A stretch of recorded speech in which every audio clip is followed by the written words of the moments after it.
Hello, good morning, good evening, wherever you are in the world. It is I, Fallen Corpses, joined by Fea again for another weekly hangout. Fea, how are you doing? I've been doing good lately. Also, for this, we have another hangout. And fun fact about this one is I played this one first in the game tester. Also, um, I also what do you call that one? I streamed this one also in the last season. Yeah. Yes, yes. Game testers are always testing, games way before anybody else. So shout out to May and the game test team. If you're looking to get a leg up and possibly get into some games early, and we mean early, game testing is definitely your hot ticket to that. Because again, a lot of the game testers have got some really cool rewards too. Because some of these games are, not even publicly available yet. Yeah. And most of them are, yeah, join in Gap too. 100%. Well, we've got a very exciting game, as you said, Thea. We kind of teased it last week if people popped into our little gaming daily with Icy and AE there. Solforge is returning for us to talk about. Now, we've got a special guest, Crimson Caravan, who a lot of people might have noticed giving away some packs in our Discord last week. What's going on, Crimson? Crimson, you there? I think he's muted. He might be muted.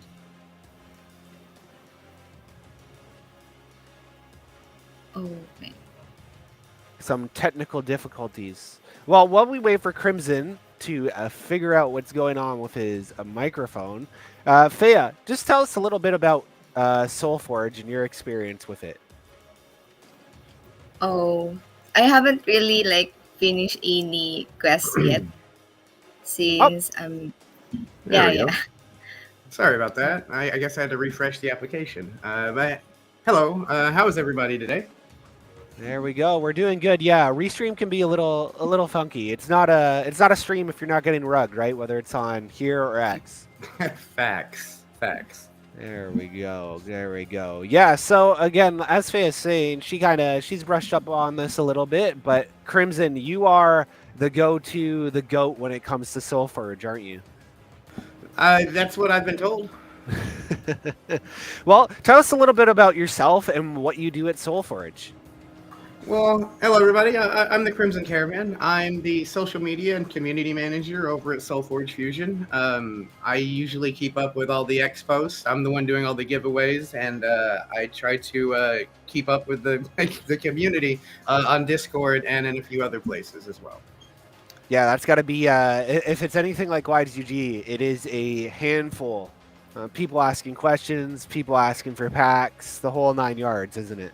Absolutely. It's always gimme, gimme, gimme. And I'm just like, here, just take them. I don't want them anymore. Well, we definitely saw you spreading the love last week in the Discord there. You must have dropped what, like 30 plus packs, Yeah, give or take, maybe.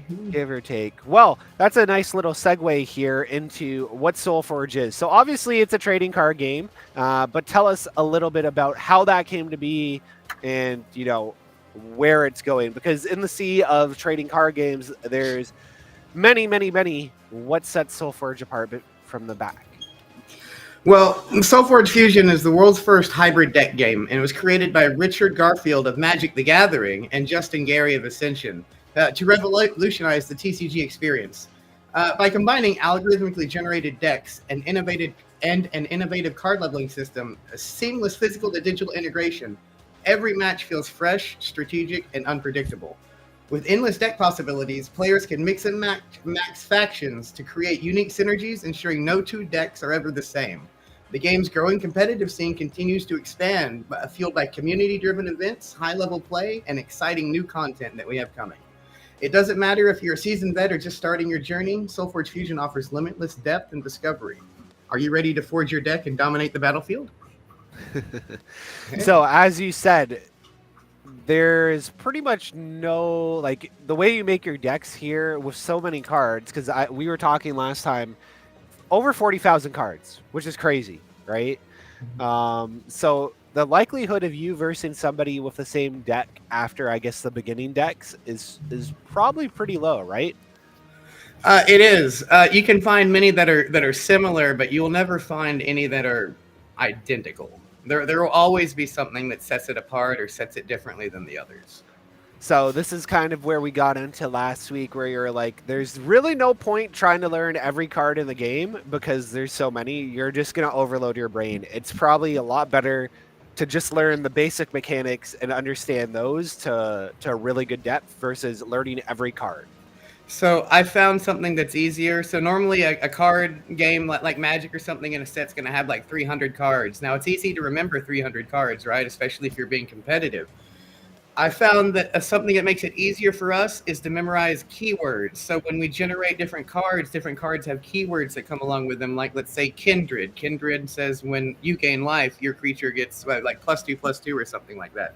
If you can memorize these certain keywords, as you see them, you'll start seeing like kindred bashers and kindred bartoxes. So the creatures might be the same, but you'll be able to notice which keywords are different, and you'll be able to more easily identify which ones may be better for what you want. Excellent, excellent. Yeah, 100%. I guess keywords are the go-to. The keywords of like +2 or kindred stuff like that, right? Kindred, armored. So like you'll have like an armored basher or like a toxic Bartok or whatever. That first word is normally the keyword that lets you know any special abilities that that creature or card will have. Got it, got it. Well, let's just pull up the game because there is a lot to go through. There's so much to go through that I last week with IC, AC, and AE, we actually didn't even go through a lot of the other stuff. We were so busy playing games and watching the grudge match between IC and AE that I don't think we dove too well into a lot of the mechanics here. So I'm gonna pop this up on screen. I'm also gonna change our screen. There we go. So what are we looking at here, Crimson? This is obviously what you're gonna see when you come in. But kind of walk us through as a new player where we should be going. Well, first thing you should always do is go hit play. Always play first, right? That's just the way I look at it. But in here, we have, so if you go into play, we have events. So every now and then we'll have special weekly events like Phantom Queues and things like that you get tickets for that you'll be able to come in and participate. They have special rewards and things like that. The one under that is online battle. If you want to go fight people on the internet, that's what you click on. It'll put you in a queue that will pair you with bots usually if there's a low queue, or you can turn that off.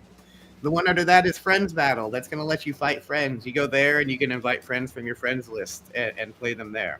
Solo battle. Now this is where I do a lot of practicing. Solo battle lets you play against another one of the decks that you have built. But there's no special modifiers or anything. It's just you versus a computer with a regular deck. And this is where I test a lot of my decks at. The campaign mode under that, that's the PvE. That's where you go to fight different monsters. We have a roguelike campaign mode where you go in and you get to choose different abilities as you progress through the battle track, I guess, as you go from opponent to opponent, picking abilities in between until you eventually fight the boss. And then the one I think we're going to look at today is the tutorial. That's going to walk you through a lot of the basic mechanics and how the game works and rolls. Cool. Let's go into that tutorial there. Really awesome also to see that you guys have a campaign for the people that might not necessarily be too interested in the PvP. We have some players that, sweaty PvP lobbies are not their thing. Well, we got them covered because we have not so sweaty PvE lobbies that have no turn timer on them, and you can take your time playing them. On the side when you're doing your work is what I like to do sometimes. Well, let's dive into this here. So obviously the tutorial is going to walk you through everything you need to know here, but instead of listening to this big burly guy on the side, Crimson, why don't you do the honors here? Welcome to your first battle. But play creature by dragging to so when you play a creature, so it says to drag it to a lane. Quick tip, I recommend clicking. So every now and then there's a bug that happens when you drag, but it's easier if you just click on the card, then click the lane you want. There aren't any issues, there aren't any problems. Oh, is it gonna have you drag it? All right, hit undo then. Oh, there it goes. That worked. Ah, okay. Yeah. Were you actually thinking of what's the best card to play, Thea? Yeah. It's the tutorial, the guy with the largest power. Okay, so every card levels up, right click to magnify. So Mm-hmm. this is what you were talking about at the beginning, Crimson, where cards, you don't necessarily fuse cards together in the deck, but while you're playing the game, they level up. Correct. So when you play a card, it levels up, and when you there are other cards that let you upgrade those cards in between that can level them up outside of just being playing them. If you don't upgrade them or play them, they don't level up. So you can get to later cycles with underleveled cards, which is no good. I see. So there is it's just another facet of the strategy there where, you know, if you're not leveling up your cards, you might have a really bad time late game. And sometimes deciding what to play isn't necessarily deciding what the best play is, but which card you want to level up for later. Got it. So now I notice Faye is playing cards forward, but the AI places a card back. So you have attack and defending. Correct. So when you're going first, like Thea has, your cards are put into attack mode, which is at the front of the lane. When you're going second, your cards are put in defense mode, which will be at the back of the lane, unless otherwise stated. There are cards that have defender on them, so even if you have attack position, it will put it in defense mode anyways, and vice versa. There are cards that have aggressive if you put them that will put them in attack mode, even though you're on defense. Got it. And as I just saw there, so there's four phases in between every battle phase. Yes, so there are 4 cycles, which is the large Roman numeral. And in each cycle, there are 3 turns, which is what this is talking about right here. And in each turn, there are 4 rounds, which is the back and forth. So 4 rounds into turn, 4 rounds into turn, 4 rounds into turn in the cycle. 4 of those, 4 cycles total. Until whoever gets to 0 health first. Got it. So 4x4x4. 4x3x4. 4x3, yeah. Cool. So we're seeing here those numbers at the top, right? So the one up with the little house symbol is obviously the light, and then 7 on the side is attack. Correct. Got it. It even has like little swords under the numbers and like a little health, so that it's easy to visually identify which one's attack and health. Mm-hmm. And then you have your life for your main hero, I guess, on the side there. So 50 for Freya, 40 for the zombie. Correct. And I'm assuming if somebody's not got a character in lane, when it goes to battle phase, that character is going to attack the life pool of the main hero. Correct. If there's a creature in the lane, it'll block it. If there's not a creature, you're attacking the face. Got it. And that's why it's really important. So I guess Fea right now is thinking, like, what's the best thing? Do I leave that zombie horde on the side, or do I get rid of it? What are you thinking, Fea? Oh, there you go. I guess she's gonna shoot it. So this is a spell. That's not obviously a monster or a card to play on the field. Mm-hmm.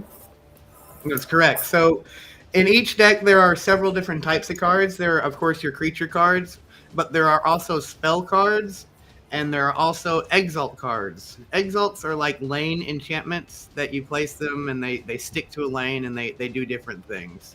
Spells are, of course, your spell cards, like what she was playing, do damage to a creature, buff a creature, move a creature, create a creature, things like that. And then, of course, your regular old monsters. I see. We haven't seen an Exalt card yet. I don't think we saw one the whole time last week. ICA didn't use it. You won't see one in the tutorial. The tutorial's using all the base sets, and the Exalts showed up in set 2. Got it. So people will. Well, I guess this is a good segue after the tutorial. Is like, how do you get more cards? Like, what are the different avenues of people to get different cards? Well, there's a bunch of different ways to get new cards. You can follow our X account at Solforge Fusion. I do giveaways daily. You can come participate in those and earn free cards that way. You also can participate in our events. You can earn packs and cards doing that. And if you come by on Wednesday nights when I'm streaming, I give away packs there as well. So plenty of ways to get free stuff. And besides the free stuff, Oh yeah, you want to spend money, right? We want you to do that. Okay, so yeah, so we have a shop that you go to, and within the shop we'll have different sales that go on and different discounts and things like that. But just generally, you can always find your either your regular decks or your phantom decks for sale in that shop for Embers. yeah. And you also teased last week that you guys have physical decks as well. We do. So not only is this a digital TCG, it was a physical TCG first.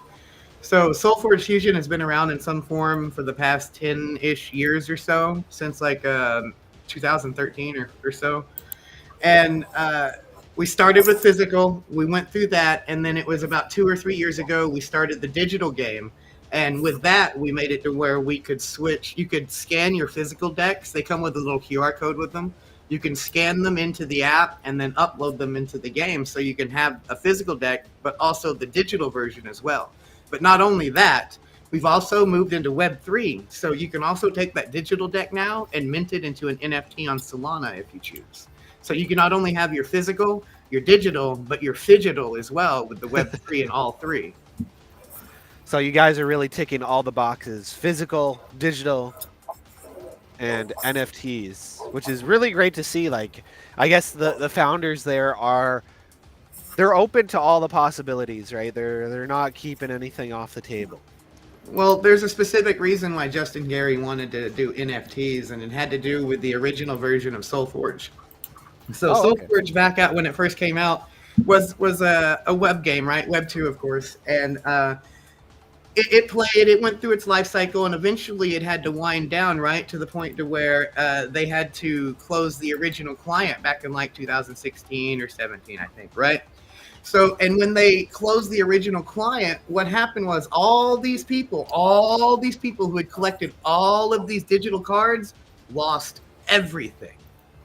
And they didn't have any of their collections, any of their cards anymore, or anything. And that irked Justin Gary so much that drove him towards Web3, because he said the next time he makes a game that does this, that he's going to make sure that if the game can't continue, that the card collections and the love of the game will be able to continue, and that no one will be able to take them away. And if you make them NFTs, he's right, no one will be able to take them away.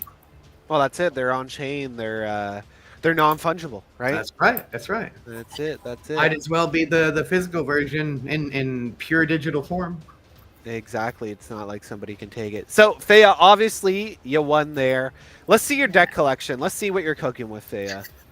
Only have a few. Are these ones that you've got from packs, or are these just the Yeah. starting decks? There's a From couple from packs, yeah. a what? Looks like there's a couple you've gotten from packs. It looks like you've opened your Phantom booster as well. Yeah. I got it from the game tester one. I read them a Oh, code. so you do have some cards. You're cooking with some cards here. So, Crimson, what's that Phantom pack, and why do I see some expires here? So we not only have real cards, I put that in air quotes, we have Phantom as well. So Phantom are basically cards they're like ghosts. They go away after a set amount of time. So like with this one, it has the countdown timer on them. There's 5 days, 9 hours, 34 minutes left. Once that countdown timer reaches 0, that deck goes away. It disappears. Because it was a Phantom deck, it was a ghost. Now, there is a way to make them real, and that's by using Soulbind potions. You can earn those through your mastery track that we have, or you can buy them in the shop for, I think it's like 7,500 gold or like $10 worth of embers, I believe. That will make your Phantom deck real, so it won't disappear at the end of the countdown timer. So lots of options here. You guys have, a few things to help out here. Obviously, in your collection, you can see what the cards do and what they are. So what we're looking at right now, these are specific cards, correct? Yes. So you have your starter decks here that everyone gets to start with, and then she has a couple of decks, and then again her Phantom decks. Yes. Okay, cool. So if she clicks on those, the magnifying glass, it should bring up the list that's in there. and then you can scroll down. It'll show you the Forgeborn and all the abilities, and then the cards as you go down. Ah, okay. I see.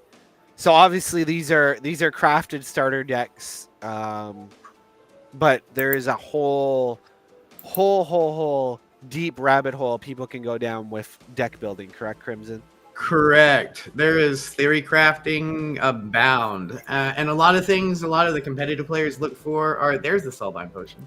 A lot of the competitive players look for are betrayer cards in their deck building, because when you can have specific betrayer cards, it can synergize with other decks that you have and make them really good or fun. Some of them are just fun.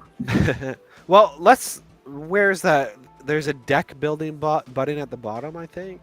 Let me see. Or in the collection, yeah, you should be able to fuse your deck. There we go. So, okay, so you have 4 factions here. Correct. You got to choose one of the factions. What do you recommend, Crimson? What's your favorite faction to play? Probably Necrium and Tempest. Okay. So let's run through just a quick deck building. Obviously, Fea has some cards here, but what are we looking at? So you choose a faction. Now, what's the next step? All right, go ahead and you'll pick the deck that you want. Let's say you want to pick the Missing Keeper Spiders. They look fun. Go ahead and click on them, and you'll click Continue down in the right-hand corner. Now go ahead and click on Tempest. Go ahead and click on the Zapping Poetic Powder Colossi. Man, that's a mouthful. Go ahead and hit Continue there. Now, here is the part where you're going to pick which Forgeborn you want. Now, you can't have both excuse me, both Forgeborn active at the same time. You'll have to choose which one. Right now, I'm just going to tell you, everybody's better than Tundra, so choose everybody other than Tundra, and you're going to do great. So select that. so select Forgeborn. Now, here's where you get to name your deck. Now, I used to have trouble naming decks. I used to just mash in numbers or jumbles or whatever, but here recently we've done a little thing where the little dice, if you press it, it will generate a random name for you based on the names of your decks. Makes life easy. So if you're lazy like me, yeah, it makes things super easy. Oh, you can actually like click this multiple times. Yeah. The keeper zapping. I like it. Gotta keep them zapping. Cool. So that fuses it into a new deck. Correct.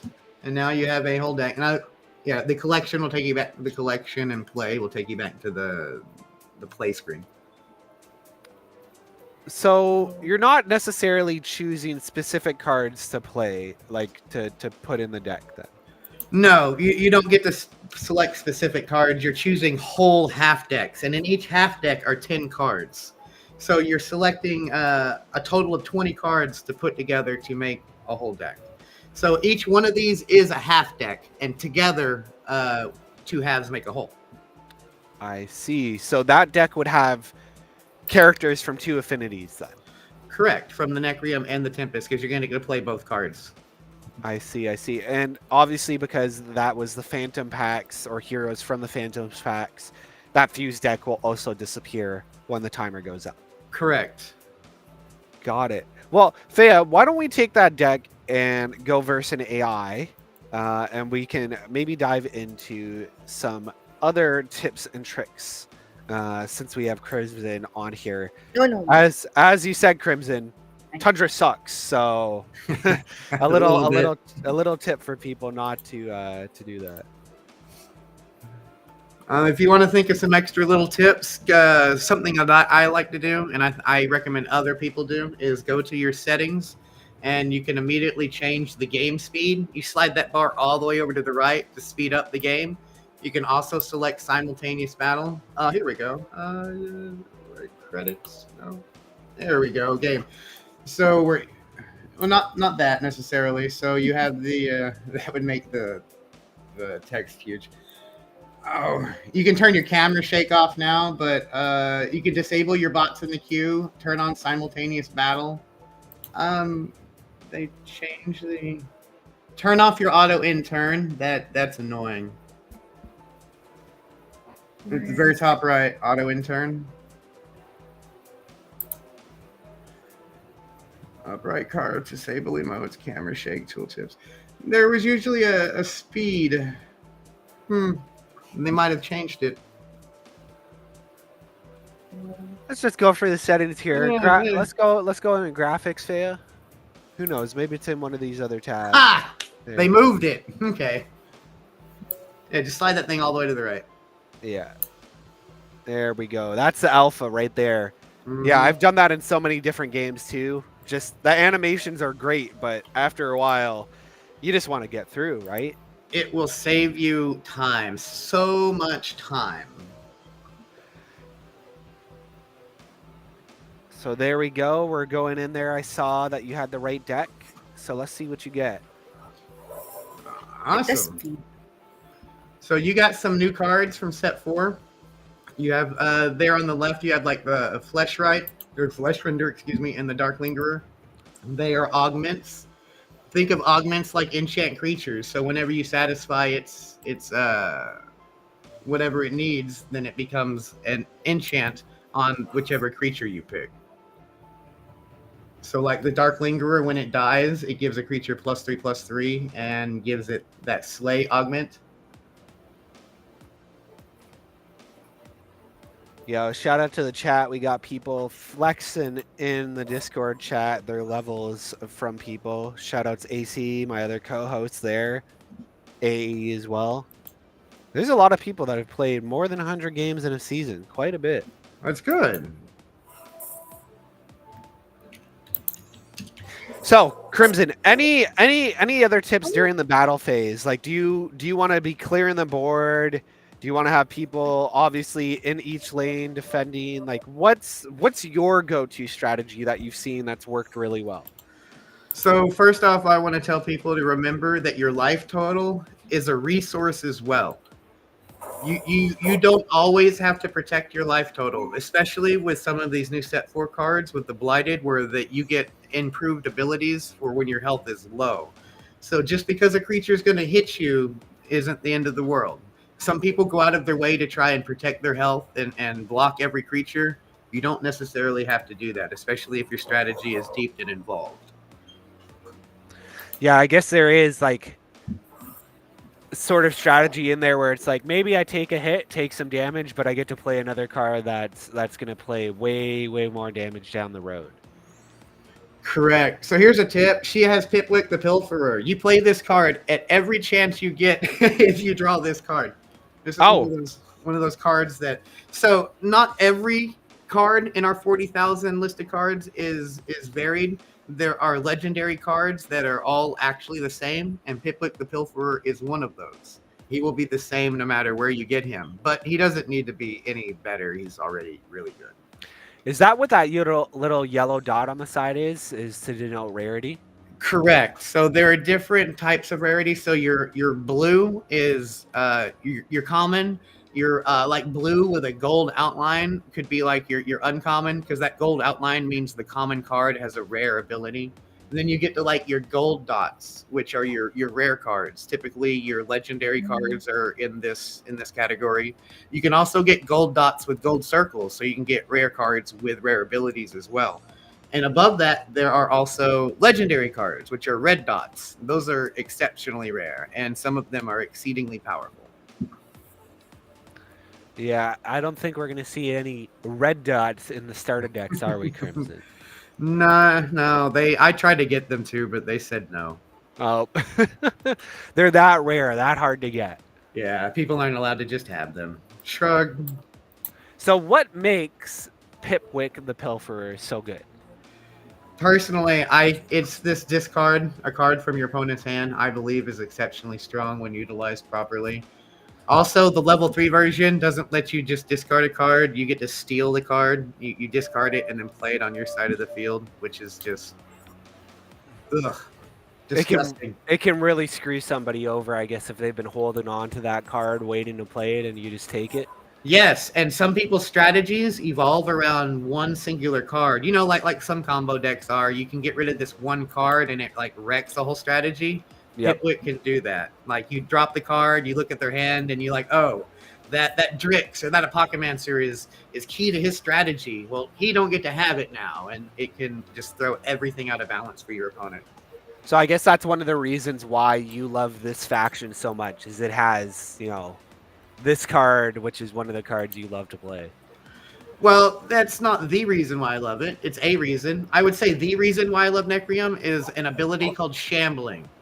So there are creatures called Shamblers, and other creatures can get a keyword called Shambling that says when one of your creatures dies, your opponent loses life and you gain life. This is key to several strategies and meta strategies in the game right now.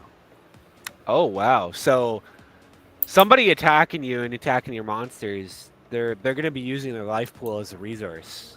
Correct. So if you got monsters you want to just throw them away, you're doing damage while clearing your opponent's boards of his creatures while protecting your life total all at the same time. Plus, if you have creatures like Kindred, like we spoke about earlier, when you gain life, your creatures get buffed. At every life trigger, you would get that. So if you had 5 creatures died and you had a Shambling creature, you would get 5 life triggers, and then you get 5 Kindred triggers as well. Wow. So you're just stacking life and damage all at the same time. And the combo I just mentioned is one of the meta decks that are around right now. People like to pair Shambling decks from Necrium and Kindred decks from Utera. Got it. So what is the counter to that then? Because I'm sure some of our viewers tonight are going to be jumping into PvP, and maybe that's something that they're going to be having a hard time with. Man, hope they draw bad or they don't kill your Pyrax. So there's a creature in set 4 called Pyrax that when you play him, he's in Tempest, by the way. It says when your opponent gains life, they lose that much life or more life as the higher levels go up. But the caveat is it's a creature you have to keep on the field, and that can be difficult. So it's to fight the hardcore, like real competitive, like life gain decks is still it's very difficult. Got it. So that's the meta right now. If well, I'm doing it in quotations, but that is the meta. Is the shambling decks. It is Shambling Kindred life gain decks, and there's another card called the Rumble Spark Elemental from the Nova Elementalist. That's also part of the meta. It comes in set 2, and it lets you play a creature that just keeps coming back from the grave constantly. It gets very annoying. So that's what people should be going for if they have the opportunities to grab that. But people aren't going to be seeing that in their starter decks, are they? No, I tried to get them to put that in there too, but I was denied once again. Well, you can't have everybody running around with meta decks out the gate, right? No. I mean, it'd be fun, right? But no. Thea, go all the way back left there to your left card. I just wanted to see something quick. Okay, for whatever reason, I thought I saw a red dot for a second. It was like, no way.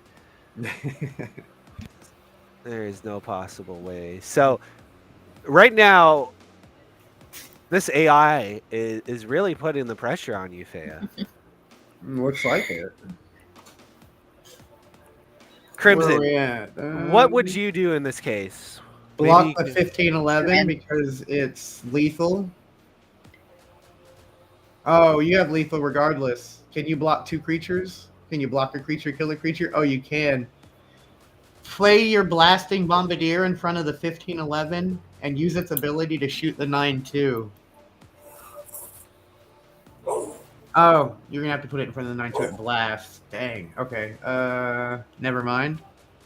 You can take that back. Oh. I'm not sure there was a world where you lived, anyways.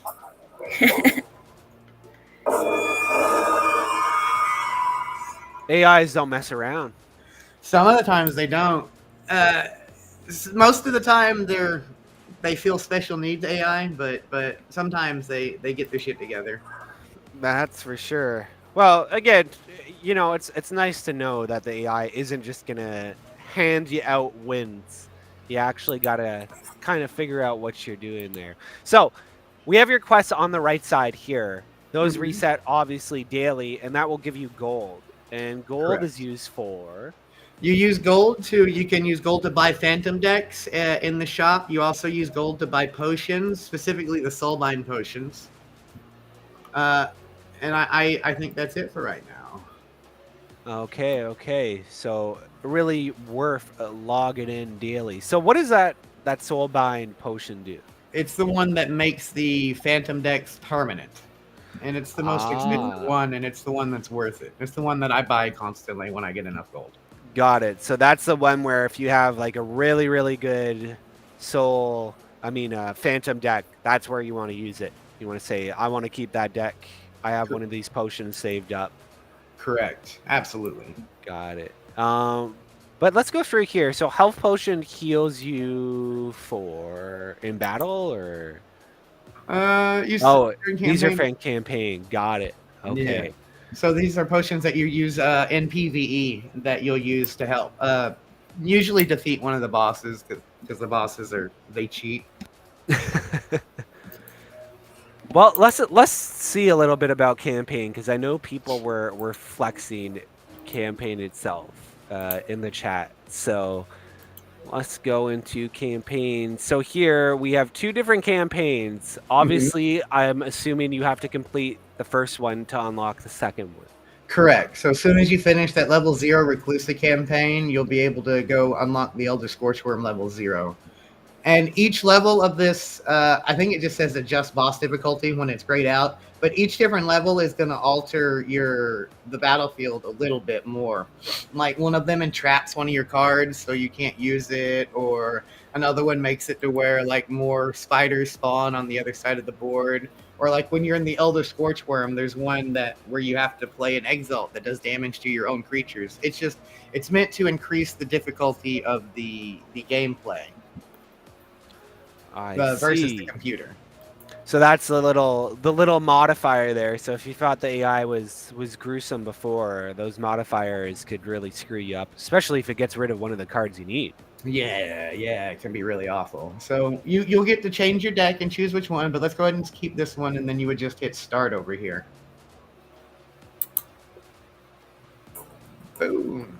That's Reclusa over there. So this is the roguelite that I was telling you about. Once you start, you get to pick one of 3 abilities, and these abilities are all buffs for you. They're never negative. Well, they could be negative for like a synergy you're building, right? But they shouldn't be bad in any way. So go ahead and click on one, and it'll tell you like your warriors get +2/+2, and then what's the next one? When you lose health, you reach out. That's actually pretty decent. And the one below that, when one of your non-minion creatures comes into play, if it's lower level than your Forgeborn, it gets +3/+3. So all of these are going to be, they're all random all the time, every time. So if you were to close this campaign and start a new one, when you start over, these 3 abilities will be different. Now go ahead and just pick one. Pick the middle one, just for funsies. This reminds me a little bit of a Path of Exile, where you gotta choose your path and figure out which one's the least poopy for you. Exactly. So in the first go, you'll get to choose your different opponents here, and of course the different factions rule as color-wise. But right now, go ahead and click on one. Right now, over here where it says Crux Cobalt, before you click challenge, this says you will join me eventually. This is just a quote. So when you play later creatures, they are going to start having modifiers as well. So not only are you going to get to choose a modifier for yourself in between each battle, as the battles progress, your opponents are going to get modifiers as well that you will also get to choose from, because you'll get to choose which opponent to face, of course. It's a battle of choice as you go through the campaign. It can make a lot of difference. I've gone through a campaign once where it was like the first 3 battles were a breeze, right? And then I got to one where the modifiers that the opponent had just crushed me, and then you lose and have to start over. That's it. So how many rounds are there in this level of campaign? 5. I think it's 4, and then the boss is the 5th one. Well, Thea, let's click the challenge there. Now, if Thea needs to stop partway through, does she lose her campaign progress, or can she come back? No. Well, yeah. No. The short answer is no. So if go ahead and if you hit escape real fast.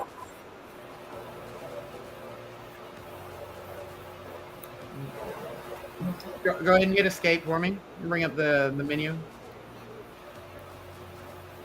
Here, right? Escape. Hit the escape. There you go. So if you hit leave campaign, it will just leave, but it keeps your place saved. So if it doesn't matter how many turns you're in. If you're 2 cycles, 2 turns in, if you click leave, it will save your spot in that campaign. Though you may have to start that specific turn over. But if you hit forfeit game, excuse me, it forfeits the game and then ends the campaign, and then you would have to start it over. I see. Okay, so it is good, partway through if you're in like I don't know match 3 out of 5 and you need to hop off for an appointment or whatnot. You will still Exactly. you can still hop in later. Cool. Exactly. That was my question there. Fea, feel free to continue here. Maybe Crimson can help you win this match. Oh, well, go ahead and play Pipwick. That's the one you should always start with.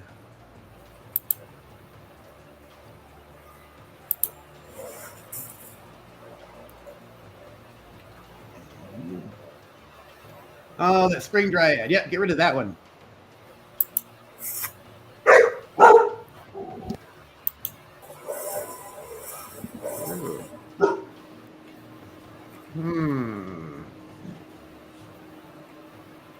So here's where using your life total can come in handy. Play Aislinn in front of the bear. Now, activate her ability, which is mobility. Mobility lets you shift lanes. So her mobility is 1. It'll let you move 1 lane. Now move closer to Pipwick. Her ability says when she moves, she can give attack power to adjacent people. So go ahead and click on Pipwick to buff his attack. So you're going to do more damage to this creature over here now. And you'll take 3 for it, but that's okay. Oh, man, what do you got here?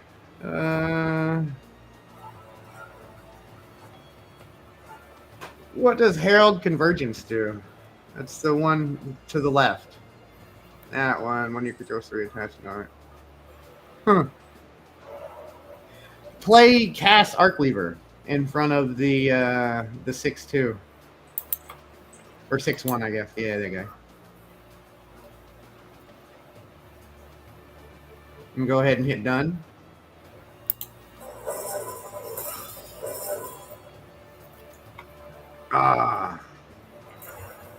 All right, so there's a few things. Did you want to play a creature or did you want to buff a creature? If you play the 6-6 in front of the 3-5 bear.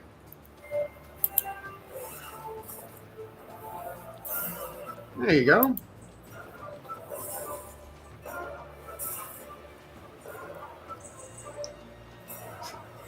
See, that's the computer doing something silly right there. It replaced a creature and it didn't have to. But that's okay. That's good for you. Wait. Hey, there you go. Oh, that's just a visual bug.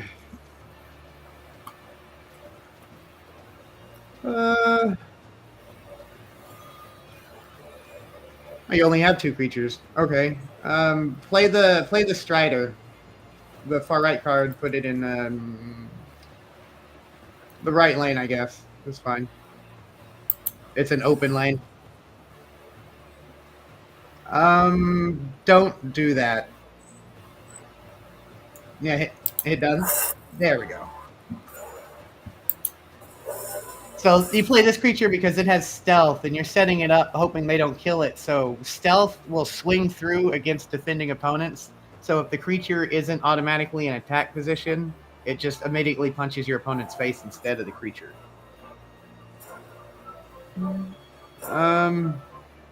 Oh, this is an easy one. Pyropuncture. It deals 5 damage. Use Pyropuncture on the 9/3 dinosaur. Yeah, because F that guy.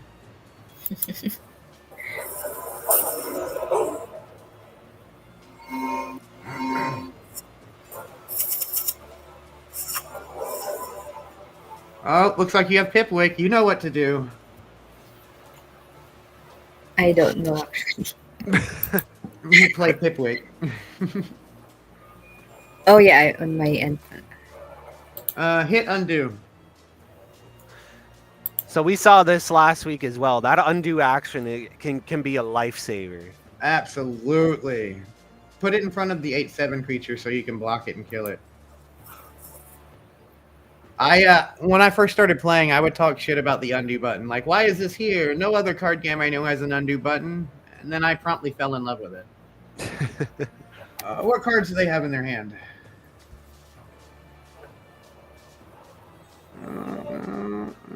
What's this? Let's go to the right some more. Oh, is that 15/7? Looks gross. What else is there? A bear and a War Tusk. I don't like that 15/7, and neither should you. You should get rid of it. Oh, okay. So there are new cards in set 4 called loyalty cards that if you satisfy a certain criteria, you can play them for free. How you see you have Necrium loyalty down over here in the corner, it's still highlighted. It's because you can play it, because you have 2 or more Necrium creatures. Use it to kill that 2/2 Wisp on the left. Yeah, get out of here, Wisp. It's like you know what you're doing or something, Crimson. Maybe. I know a thing or two.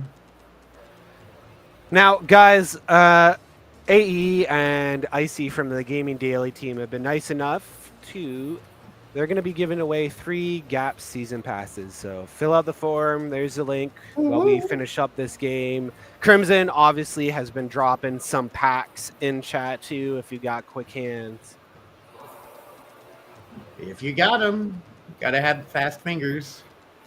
Oh, my bad. To clarify, it is going to be 25 YGG tokens. My bad.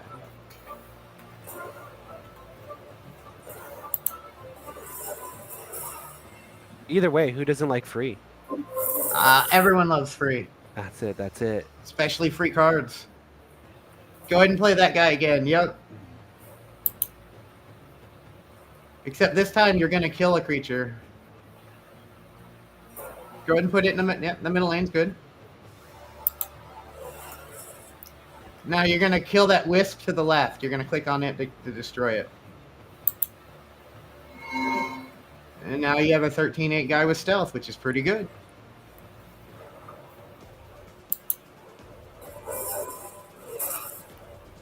So the AI is smart. It's got to block its lane.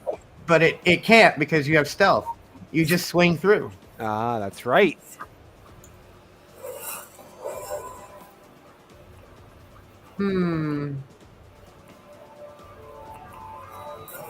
Ice Torrent. What does that do? Is that just 4 damage? If it has Defender, kill it? Yeah, okay. Now, we've got another question here, Crimson, in Discord. People want to know if it's possible to trade cards in this game. Absolutely. So if you have the physical cards, you can, of course, trade them with your friends. But if you have digital cards, if you want to trade them, you can mint them into NFTs and trade them that way. I see. And then, so obviously, if you move that NFT over, it's not going to show up in your game, right? Like those NFTs, do they show up in this digital game right now? They can and will, but not immediately. So you'll have to lock the deck. So when you get your digital or your NFT deck, you'll have to go to our website and go to the menu in the top right and go to My NFT Decks. Under the My NFT Decks menu, we'll have all of your NFT decks, and it will have lock or unlock next to it. To lock it is of course a Solana transaction, but once you lock it, it puts it into the game to where you can play it. Conversely, if it's locked and you want to trade it, you'd have to go unlock it, sign the transaction to unlock it, and then you would be able to freely trade it. So yes, you can have your NFTs in the game right now. You just have to go lock them in to do it.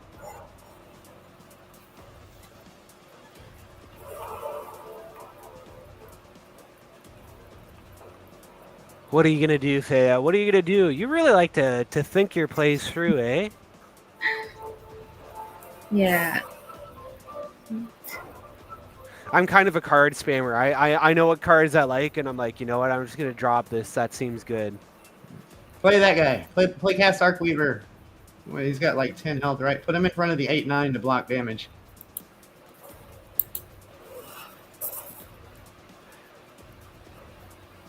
So that stealth guy that's next to him, he's going to take damage this turn, right? Correct. So the creature across from it is in attack position, which means it will be able to block it now. I see.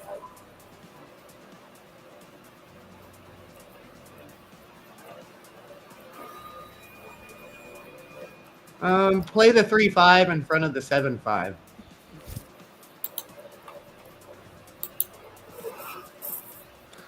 And we're gonna set up an attack for next turn, see how it works. Sometimes playing cards now means setting up turns later, but if you're in TCGs, you know that one. Oh, so which one to buff? Buff the 3-2, because he gets bonuses for getting augmented.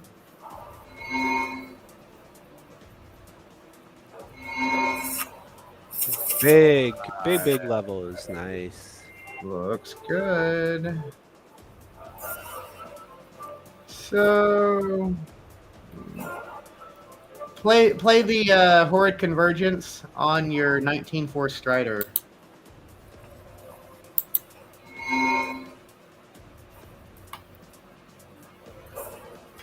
We're gonna go for some. We're gonna go for a kill. So what are these forge Oh powers? man, I completely skipped over Forgeborn abilities. Holy crap, that's so important. That's really important, y'all. So Forgeborn abilities are abilities your Forgeborn gets starting on cycle 2, and they change with each subsequent cycle. So cycle 3's ability will be different from 2, and cycle 4's will be different from cycle 3 and cycle 2 respectively. So each one of them does different things, and they can be varied and different between each Forgeborn. So each like Toxis Mori isn't going to have the exact same abilities in the exact same order.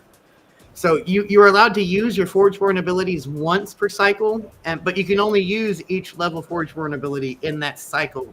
So in cycle 2, you can only use the cycle 2 ability. When you get to cycle 3, you lose your cycle 2's Forgeborn ability, whether you used it or not, and gain your cycle 3's Forgeborn ability, if that makes any sense. It sure does. So you better use it or lose it kind of thing. Correct. So go ahead and click on let's choose an enemy creature when it is destroyed. Yeah, perfect. So click on that 8/6. Because it's gonna eat shit this turn for sure. And that pyro puncture, how much damage does it do?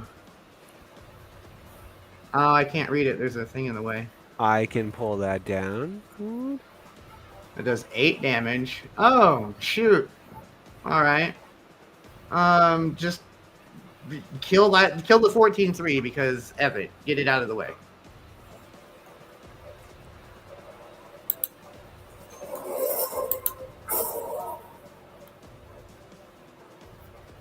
So what should happen? Yeah, he would have to have an aggressive creature.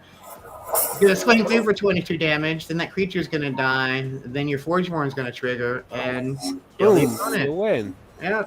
Boom goes the dynamite. That's it. That's what you're saying. Like again, it's all about, thinking ahead. You might not want to think ahead one turn. You might want to think ahead 3 turns. Exactly, because that what you're doing now is going to affect what you do in turn 3, which could affect the whole game. That's it. That's all TCG is, right? It's like chess in a game. You don't want to think one step ahead. You want to think 3, maybe 4. 100%. That's it. Well, Fea, let's take a quick break here from that. We are at the top of the hour, so I want to be obviously cognizant of your time, Crimson. Is there anything that we might have missed touching on here, or do you think we've really gone through all the key things? I think we touched through most of the key things. I'm glad we caught the Forgeborn at the end there. That was a super key thing that I'm sad I missed. But, yeah, that could be a big game changer there, right? Like that could be make or break. Absolutely, 100% make or break the game abilities there. But as far as that, I think we touched on most of the basic stuff. Look for keywords. The different types of cards in a deck, how to build a deck, things of that nature. Yeah. So obviously, we are going to be wrapping it up here.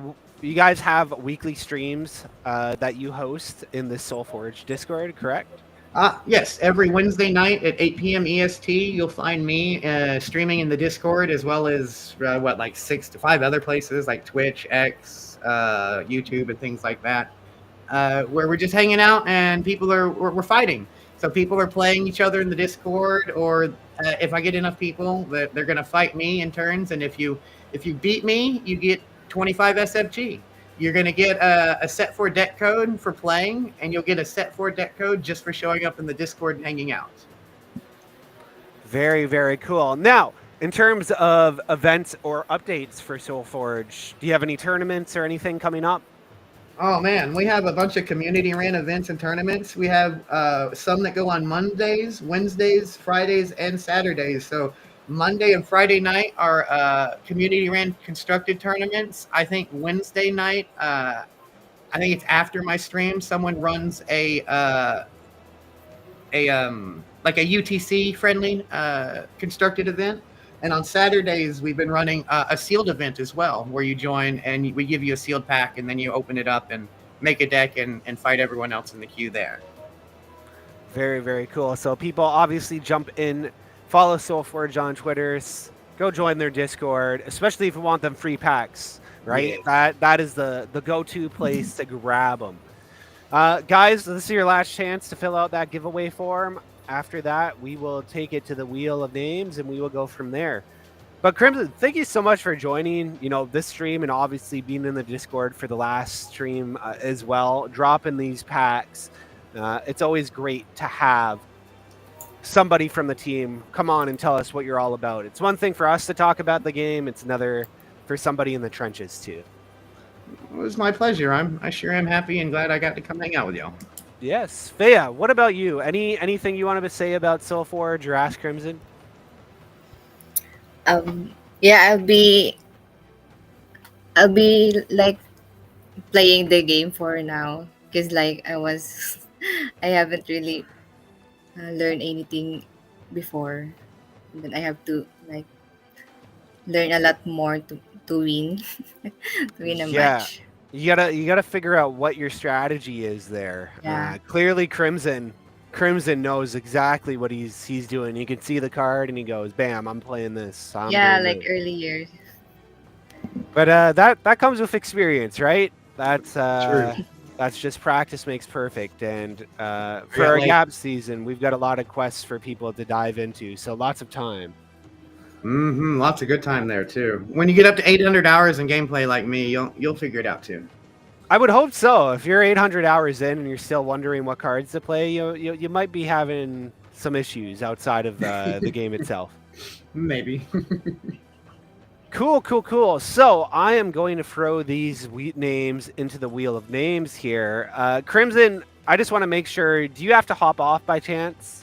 No, I got a few minutes. I can hang out for a little bit longer. Perfect. So I'm going to close this Google form now. We are no longer accepting responses. So if you got your name in, great for you. We are going to pop these Discord names in to the Wheel of Names, and I will share that screen. I will share. Let me see. Oop, I gotta change to this tab. Here we go.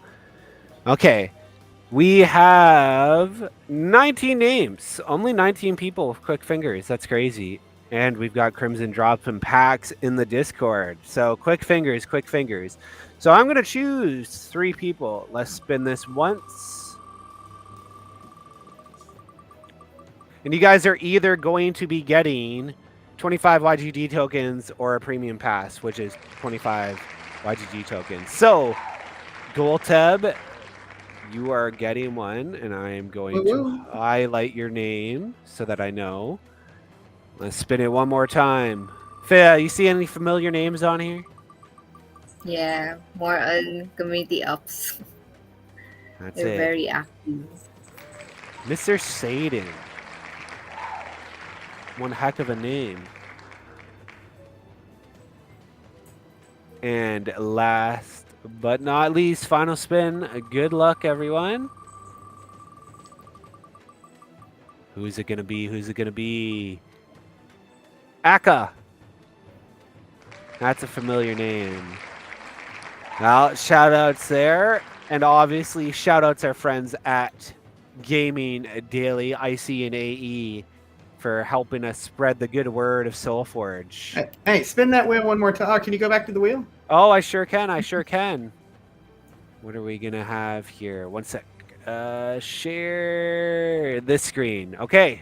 What are we doing, Crimson? Spin it one more time. One more time. One more time. Oh, Gerard. Gerard. You get 15 SFG, my friend. Oh, boy. That sounds good. That sounds good. What do I need? Do I just need their email, Crimson? Some way I can. I would need their Solana address. Is what I would need. Okay, Gerard. I only have their Ronin address, so Gerard, reach out to me, and send me your Solana address. I see you in chat, which is perfect.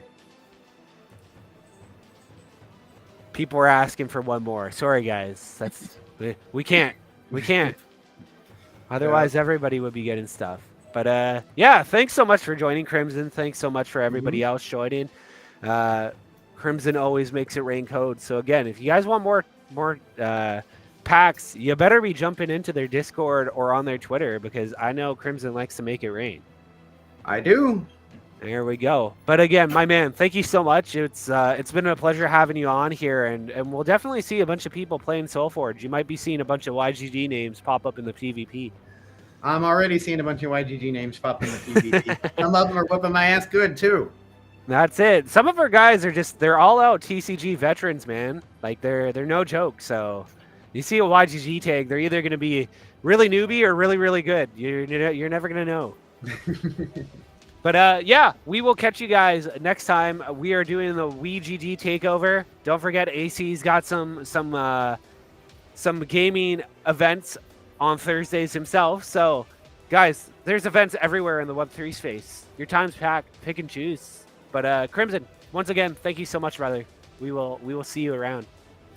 Yes, sir. Love you guys. Have a